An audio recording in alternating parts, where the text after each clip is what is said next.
Looking back now, I should have known something bad would happen when my brother invited us to his party.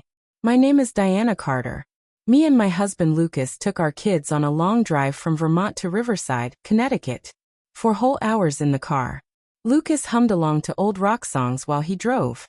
Our daughter Emma sat in the back reading her favorite book. She loves Anne of Green Gables. Our son Tyler kept asking every 30 minutes if we were there yet. He was so excited to see Uncle Marcus. Lucas wore his favorite shirt from that outdoor store, some old khaki pants, and his brown shoes he loved. His hair was a little messy from driving, but he had this easy smile on his face. He always looked comfortable just being himself. I wore a nice cream blouse and navy pants with my grandma's pearl earrings. Emma had on a pretty pink vintage dress I found at a second-hand shop. It was really good quality from the 1980s. The kind that lasts forever. Tyler wore his favorite polo shirt and khaki pants. He looked so nice. But by the time we got there, his shirt was already wrinkled in front. We pulled up the long driveway around 7 in the evening. The mansion looked like something from a movie. Big white columns. Bright lights everywhere. The lawn looked perfect, like a golf course. Fancy cars were parked in the circle driveway. Mercedes, BMWs, and even a Bentley that probably cost more than most people's houses. Wow, Tyler said, pressing his face against the window. Uncle Marcus lives here? He rents here. I corrected him gently, but my stomach already felt tight and nervous. Lucas didn't say anything, but I saw his eyes narrow a little as he looked at everything. He was watching carefully, taking everything in. My husband always paid attention to details. Most people thought he was just a quiet guy who wrote about nature. They had no idea who he really was. We parked between a Tesla and a Jaguar. Our Volvo wagon looked old next to them. 8 years old, but it worked great. Still, it looked like the car someone who worked there would drive. The party was happening on this huge terrace and lawn. Women wore designer dresses that probably cost as much as we spend on food for 6 months. Men wore suits so sharp and perfect. The air smelled like expensive perfume, champagne, and something else. Something that just smelled like money. Like a smell that made you feel different if you weren't rich. We walked up the stone steps. Emma grabbed my hand. Her palm felt a little sweaty. She was 9 years old and smart enough to know when she didn't fit in. Even though she'd never say it out loud. You look beautiful, sweetheart. I whispered to her. She squeezed my hand back. A woman with a clipboard and a fake smile stopped us at the entrance. Names, please? Diana Carter. This is my husband Lucas Miller and our kids. She looked at her list. Her face changed a little. Not exactly rude but colder. Ah yes, the Vermont family right this way. I felt Lucas's hand on my lower back as we followed her through the crowd. We walked past the VIP section. A raised part of the terrace with the best view and the best lights. Small tables with white tablecloths. That's where I saw Marcus. My younger brother. He was surrounded by people, laughing and talking, looking important in his expensive suit, holding a champagne glass. I thought he would come over, introduce us to his fiancée Sophia and all her friends. We drove 4 hours to be here. I brought a gift for Sophia, a special old book I found for her, something I thought she'd like. But Marcus's eyes looked at us. Then he looked at all the fancy people around him, then back at us in our normal clothes. And I saw something I'd never seen from him before. He looked embarrassed. Embarrassed of us. He didn't move from his spot. The woman with the clipboard kept walking. We went past the VIP zone. Past the main seating with the good tables near the bar and dance floor. Past even the okay tables. We ended up at a round table stuck in the corner. Right near the kitchen door. Servers rushed past us carrying trays. The music sounded muffled because of the wall. The lights were dimmer here. Our view was of the door where workers came in and out. This was the worst spot at the whole party. Enjoy the party, the woman said, already walking away. Lucas pulled out a chair for me. Not rushing. Just calm. He helped Emma into her seat, then Tyler. When he finally sat down next to me, he didn't say anything. But I saw his jaw tighten. Just a little. Just enough for me to notice. Mom, why are we sitting by the kitchen? Emma asked quietly. It's fine, honey. We can see everything from here. I lied, trying to sound cheerful. But we both knew the truth. The seating wasn't random. It was on purpose. It was a message. Across the terrace, Marcus laughed at something someone said. His champagne glass raised high. He didn't look our way again. Lucas leaned back in his chair. His fingers tapped once, twice on the tablecloth. To anyone watching, he looked relaxed, just mildly interested in everything around us. But I knew that look. I'd been married to this man for 12 years. He was taking mental notes. And Lucas Miller's notes always came with consequences. The party buzzed around us like we weren't supposed to understand it. Waiters walked past our corner table, without even looking. Their trays pointed toward the VIP section. Laughter floated from the center of the terrace. Marcus and his fiancée Sophia were the center of attention under pretty string lights. Everything looked golden and perfect over there. Our corner had bright fluorescent light spilling from the kitchen. Tyler kicked his feet under the table, still excited even though we were stuck in the worst spot. When do we get to eat? I'm starving. Soon, buddy, Lucas said, messing up his hair in a friendly way. He'd stayed calm since we sat down. But I noticed he'd turned his chair at an angle. The better to watch the entire party. People always said he had a writer's eye, always watching for material for his stories. If only they knew the truth. Movement caught my eye. Sophia was walking toward us. Her champagne-colored dress sparkled in the light. She was beautiful in that fake perfect way. Every hair in place. Makeup done perfectly. Jewelry that screamed how expensive it was without saying a word. At 28 years old, she'd perfected looking rich. She stopped at our table. Her smile looked stuck on her face like a mask. Diana. Her voice had that fake warmth I'd heard before. Usually right before someone insults you while pretending to be nice. I'm so glad you could make it all the way from Vermont. It must have been quite the journey. 4 hours. I said calmly. Not bad at all. Well, you're braver than me. I couldn't imagine living so far from civilization. She laughed. A fake tinkling sound. But I suppose that's the artistic lifestyle, isn't it? Marcus told me you work for a nonprofit. That must be so fulfilling. The way she said fulfilling made it sound like a bad thing. Like a prize for losers. Lucas's hand found mine under the table. His thumb brushed my knuckles. A silent message. Let her talk. It is. I said simply. Sophia's eyes looked at our kids. Staring at Emma's dress. And this must be your daughter. What a sweet vintage dress. Very quaint. Emma's smile faded. At 9 years old, she couldn't quite understand the hidden insult. But she felt it. It's Ralph Lauren. I said, keeping my voice steady. From the 80s. Better quality than most things made today. Oh, absolutely. Vintage can be charming. Sophia's smile got sharper. It's just that people here tend to prefer current collections, you know? Straight from the runway. But there's something to be said for making do with what you have. Very resourceful. Making do. Like we were one step away from a thrift store because we had to be. Not because we wanted to be. A waiter appeared at the VIP section with a tray of fancy appetizers. Sophia excused herself with a wave. She came back moments later. This time bringing a small group of guests with her. Like a tour guide showing off exotic animals. Everyone, this is Diana, Marcus's sister. She pointed at me with her champagne glass. She lives secluded in Vermont to find artistic inspiration, and works for a nonprofit. A life that is, well, very chill, but surely a bit removed from our fast-paced world, isn't it? The guests smiled politely. Their eyes slid over us without real interest. I could read what Sophia was doing. She was telling a story about me. The sister who couldn't make it in the real world. Who ran away to the countryside to play at being rustic. Who showed up at events like this as a reminder of what she'd left behind. Or failed to achieve. Actually. Lucas said calmly, speaking for the first time since Sophia arrived. Diana manages complex projects with multiple stakeholders and 7-figure budgets. The nonprofit sector requires quite a bit of pace, just less emphasis on profit margins. His tone was pleasant. Conversational even. But there was steel underneath. The kind most people missed because Lucas was really good at seeming harmless. Sophia's smile didn't change. Of course. Nonprofits are so important. Though I imagine the salary must be quite modest compared to the private sector. But that's the sacrifice one makes for passion, right? She moved on before I could respond. Her group of friends followed her like baby ducks. Tyler tugged on my sleeve. Mom, I'm really hungry. Can I get one of those things they're carrying around?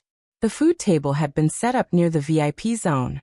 A beautiful display of fancy foods under warming lights. Tyler was already sliding out of his chair when Sophia appeared again. Like she'd been summoned by his interest. Oh, Tyler. She crouched down to his level. Her dress pooled around her like liquid gold. I'm not sure those appetizers are quite right for you, sweetheart. Why not? Tyler asked innocently. Well, their foie gras and caviar are very acquired tastes. I'm afraid since you haven't had proper palate training, you'll find them hard to swallow. She tilted her head like she felt sorry for him.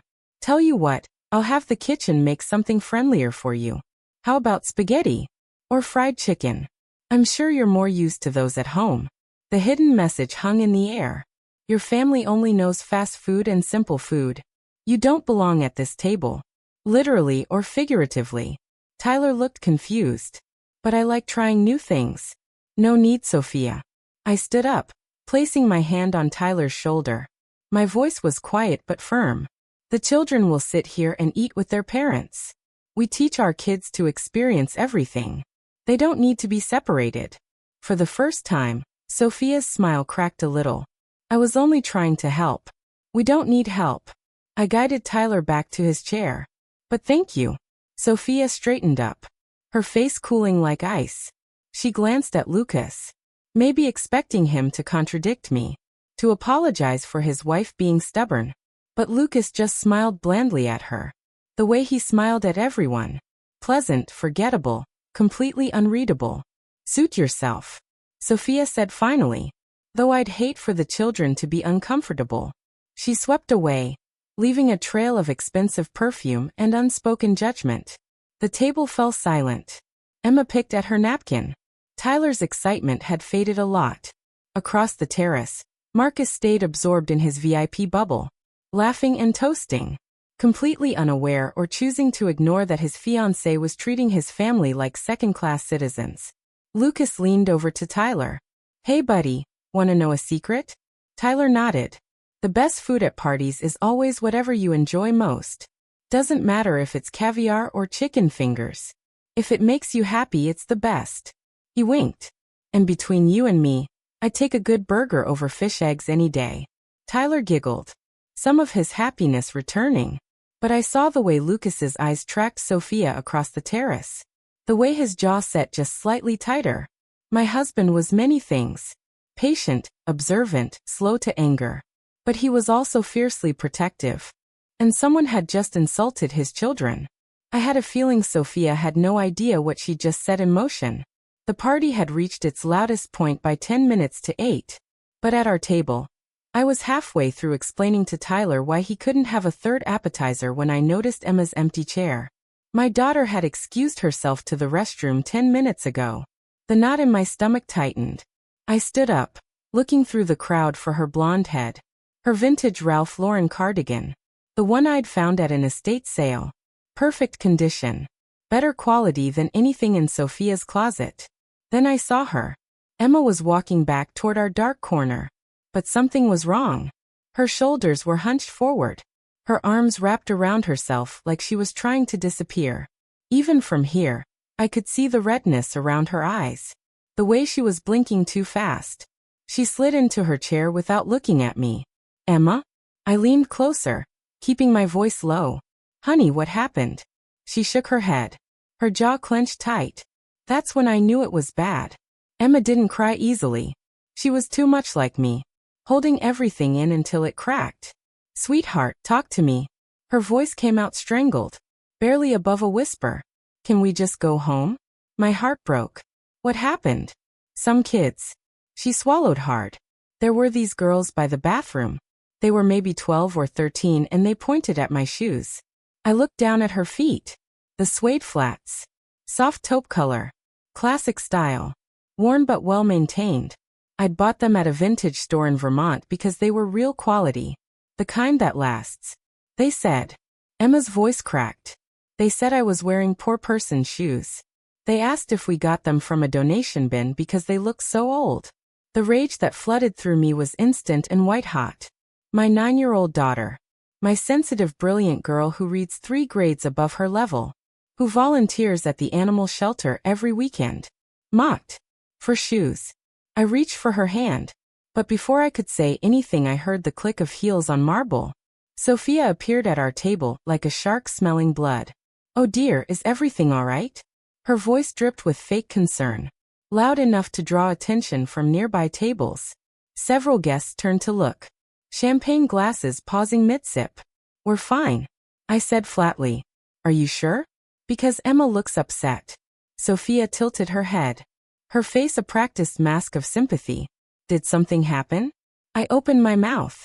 But Emma spoke first. Her voice small. "Some girls made fun of my shoes." Sophia's eyes flicked down to Emma's suede flats. And I saw it. That tiny moment of satisfaction before she arranged her face into understanding. "Oh, sweetheart." She crouched down, putting herself at Emma's eye level. A performance of compassion.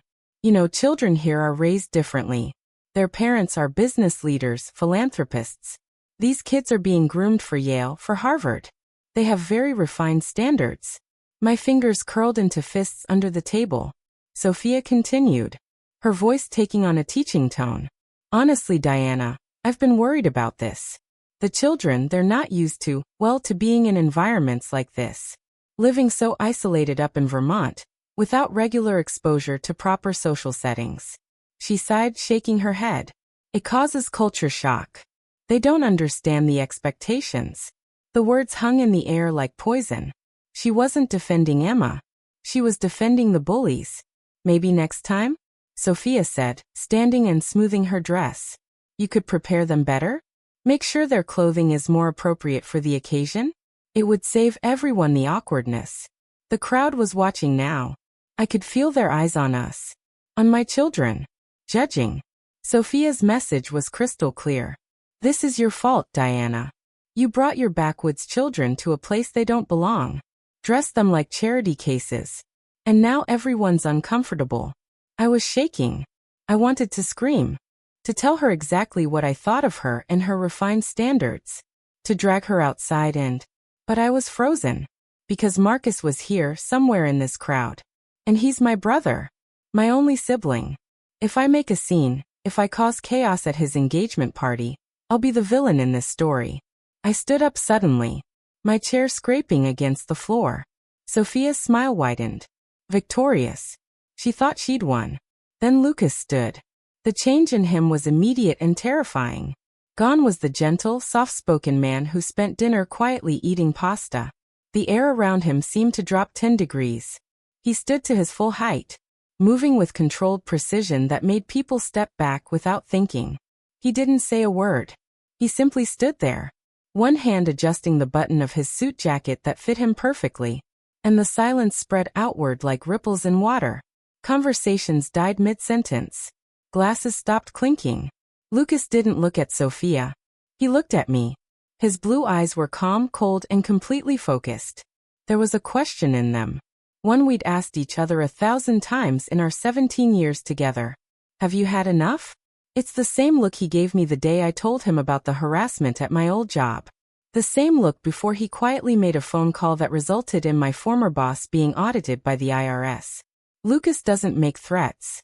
He doesn't need to. I thought about Emma's red eyes. About Tyler's confusion when he couldn't have a burger.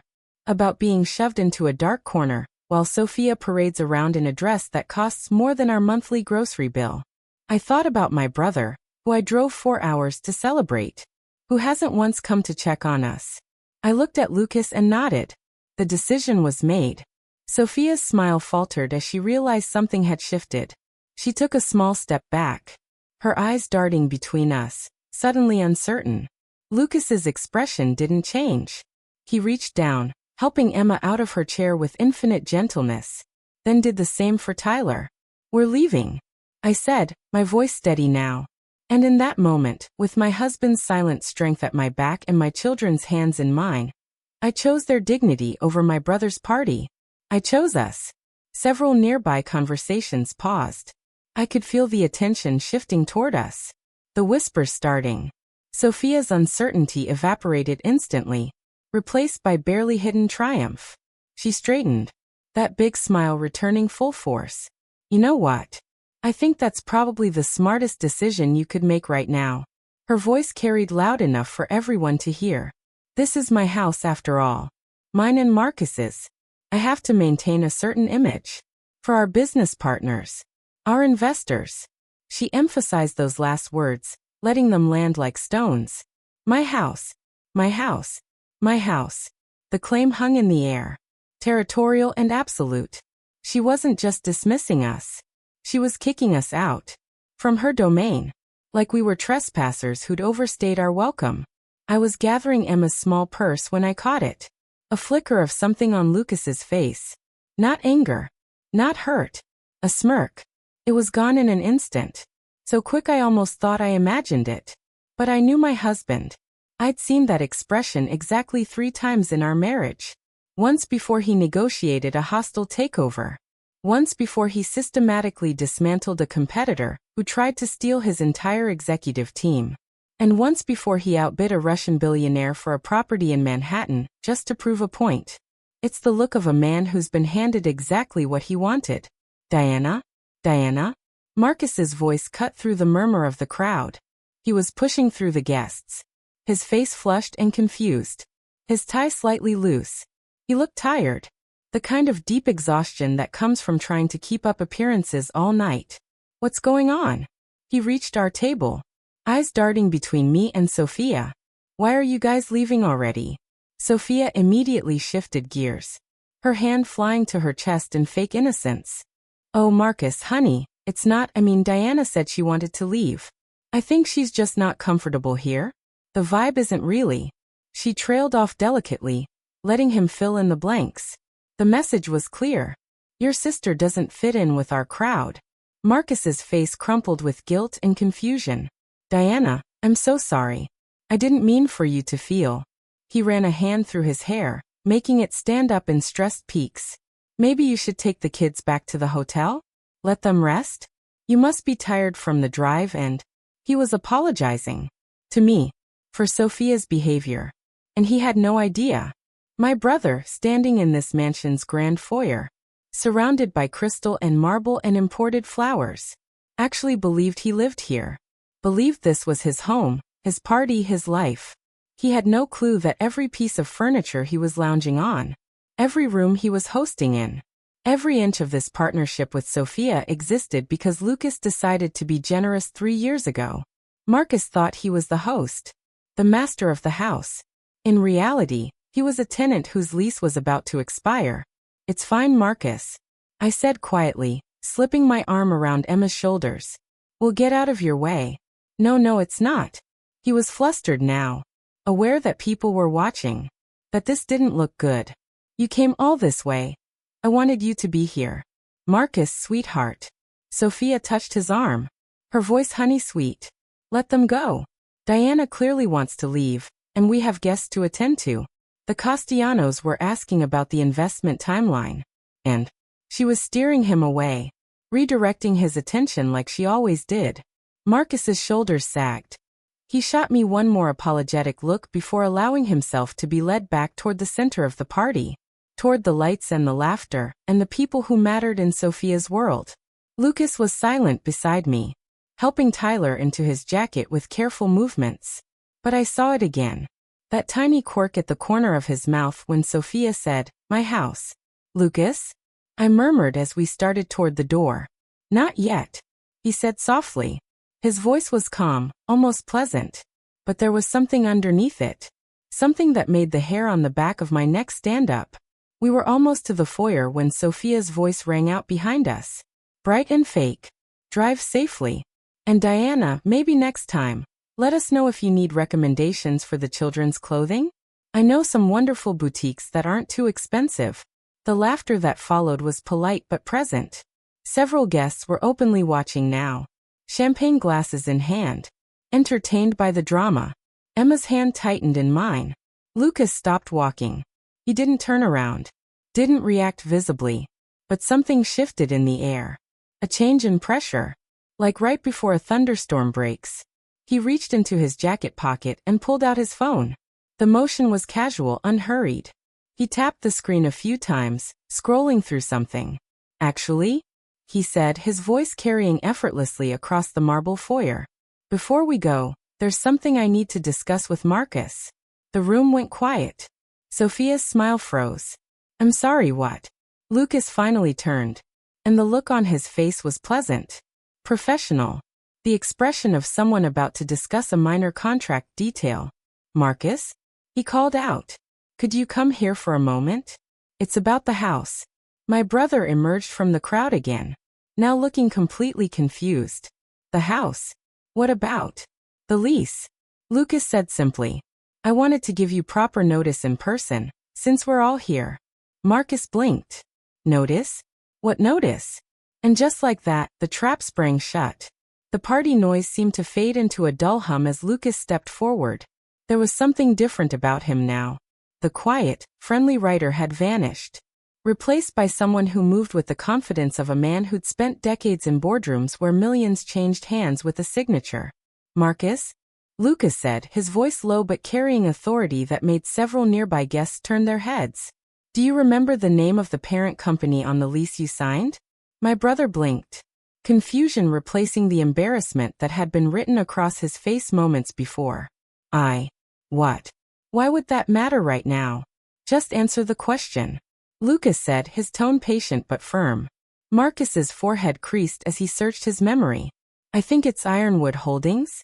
I honestly don't remember the details. I just signed through the agent 3 years ago. Is there a problem with the property management or something?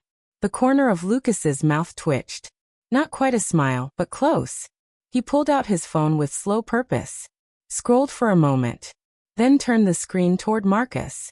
Read it. Out loud. Marcus leaned forward, squinting at the lit screen. His lips moved silently at first. Then his voice emerged, shaky and confused. Internal directive, dated April 2020. From V. Miller, Chairman. Subject, Carter account exception. He paused, his face going pale. Approve exception for Marcus Carter's residential file. Freeze 2020 rental rates indefinitely, regardless of market adjustments.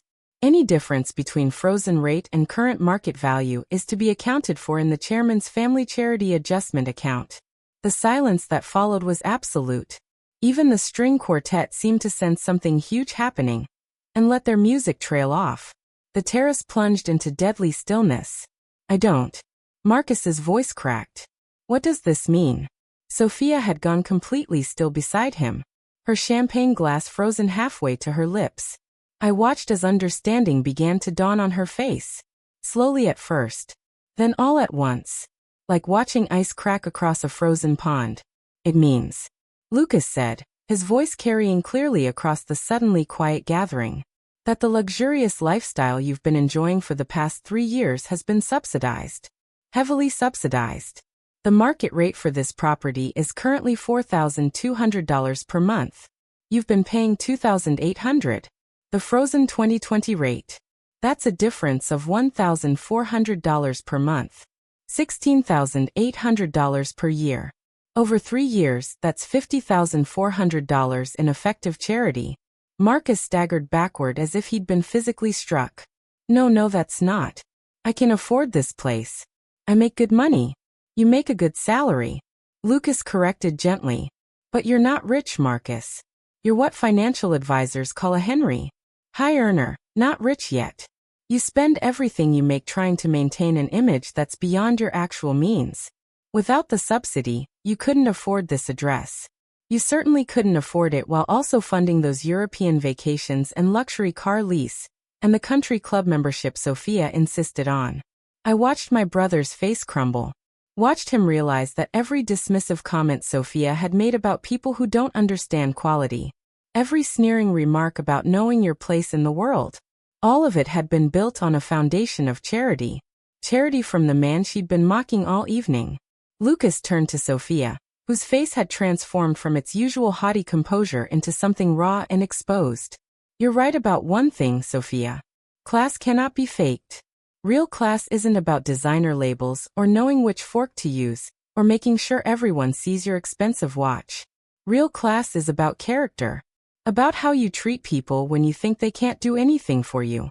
He paused, letting his words sink in. Around us, the gathered guests stood frozen. Their cocktails forgotten. The class you've been so proud of for 3 years. This address, this lifestyle, this social standing. It's been funded by my family's charity. Every time you look down on someone for wearing normal clothes instead of designer brands. Every time you judge someone's worth by their clothes or their car. You were doing it from a position you didn't actually earn. You were living on borrowed elegance. Sophia's champagne glass slipped from her fingers, shattering on the marble floor. No one moved to clean it up. Now, Lucas continued, and his voice took on crisp business-like tone I'd only heard him use during rare phone calls he couldn't avoid. As chairman and majority owner of Ironwood Holdings, I am formally notifying you, Marcus Carter, that I am exercising my right of non-renewal as outlined in Section 12, Paragraph 3 of your lease agreement. Your current lease expires on the 30th of next month. You have exactly 30 days to secure alternative housing that aligns with your actual budget. The property repossession process will proceed according to Connecticut state law and the terms of your contract. Lucas, please. Marcus's voice broke. You can't just. I'm not evicting you, Lucas said, and there was almost kindness in his voice now. That would be cruel and unnecessary. I'm simply declining to renew your lease at the end of its natural term, which is my legal right as the property owner. 30 days is more than sufficient time to find appropriate housing.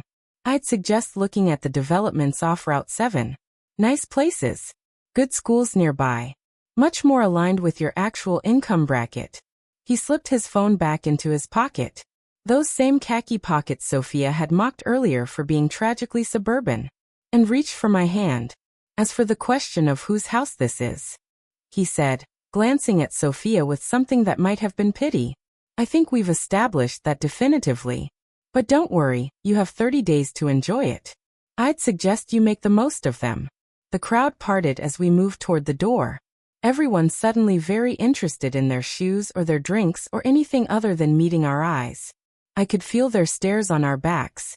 Could practically hear the mental recalculations happening as they reassessed everything they'd assumed about the quiet couple in the practical clothes. At the door, Marcus caught up to us. His face streaked with tears. Lucas, I didn't know. I swear I didn't know you were. Lucas paused, turning back. His hand came up to rest on Marcus's shoulder. Not unkindly but firm. I know you didn't. That was intentional. But Marcus, you need to understand something. Your value as a person has nothing to do with this address or that car or any of it. When you figure out where your true worth lies, when you can see it in yourself without needing these expensive props to prove it, then we'll talk. Really talk. But until then. He didn't finish the sentence. He didn't need to. The cool night air hit my face as we stepped outside. And I drew in a deep breath that felt like the first real breath I'd taken in hours. Behind us, the mansion glowed with warm light. But the warmth was fake. I could still feel the chill of judgment that had filled every corner. Emma's hand squeezed mine as we walked toward the car. Mama, are we leaving without saying goodbye? Sometimes. I told her. The best goodbye is just walking away with your head held high. Tyler was practically bouncing on his toes. His earlier sadness forgotten in the excitement of the dramatic exit. Dad was so cool. Did you see Aunt Sophia's face? She looked like she swallowed a lemon. Tyler, I said, but there was no real scolding in my voice. Lucas unlocked the car. Our practical 7-year-old Subaru with the dent in the rear bumper from when I'd misjudged the garage wall. And we all climbed in. As he started the engine, I glanced back at the mansion one last time. Through the tall windows, I could see figures moving, gathering. No doubt picking apart everything that had just happened. Marcus stood on the front steps. Sophia nowhere to be seen. I almost feel bad for him. I murmured. Don't. Lucas said, pulling out of the circular driveway. This is the kindest thing I could do for him. He's been living in a fantasy, and fantasies always end. Better to end it now, on our terms, than to let him crash even harder down the line. We drove in silence for a few minutes, leaving Riverside's fake perfection behind us. Then Emma's small voice piped up from the back seat. Daddy, are we richer than Miss Sophia? I twisted in my seat to look at her. In the passing streetlights, her face was thoughtful. Not proud or gloating. Just trying to understand. Why didn't you say so earlier? She continued. When she was being mean about our clothes. Lucas caught her eye in the rearview mirror. And I saw that gentle smile I'd fallen in love with all those years ago. That's a good question, sweetheart. And here's the thing. Being rich isn't about showing off or making sure everyone knows how much money you have. It's definitely not about yelling at waiters or making people feel small. He paused at a red light, taking the moment to turn around and look at both kids. True wealth, real wealth is having the power to protect your family and set things right without needing to raise your voice. It's being secure enough in who you are that you don't need everyone else's approval. Today, I taught Miss Sophia a lesson in respect. Something all her money and designer clothes can never buy her. But she was so mean to you. Emma said, her voice small. She called your jacket tragic. She did. Lucas agreed, facing forward as the light turned green. And you know what? It is a 10-year-old jacket. The elbow patches are wearing thin. And it's probably not what anyone would call fashionable. But it's comfortable, it keeps me warm. And it reminds me of who I really am under all the business suits and board meetings. Sometimes the most expensive thing you can wear is authenticity. Tyler, who'd been unusually quiet, suddenly asked, "What's going to happen to Uncle Marcus and Aunt Sophia?" I considered the question carefully. They're going to have to learn to stand on their own 2 feet. To build a life based on what they actually have. Not on what they're pretending to have. Will Uncle Marcus be okay? Emma asked. Eventually. I said, and I believed it. Your uncle is smart and capable when he's not trying so hard to impress people. This might be the wake-up call he needs. As for Sophia, I trailed off uncertain. She made her choices. Lucas finished quietly. We all do. And then we live with them. The lights of Riverside faded behind us, giving way to darker roads, older trees. The real Connecticut that existed beyond the fake perfection of new money neighborhoods.